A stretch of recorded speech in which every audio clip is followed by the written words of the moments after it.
وحلم الجنازه، لو واحد حلم انه ماشي في جنازه.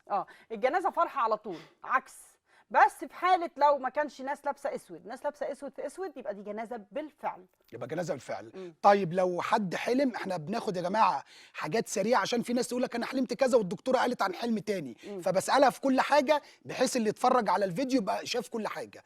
طيب اللي بيحلم انه فرح، الفرح لو كان في طبل وزمر وكده ده عزا والعياذ بالله. لو كان حد برضو هيتوفى. الفرح، لو كان الفرح في اكل، عزا ارتبط بكده. لكن فرح بهدوء كده دي مناسبه ساره هتحصل للرائي يعني، او طيب لحد من عيله اوكي. الرائي. واللي بيحلم بذهب؟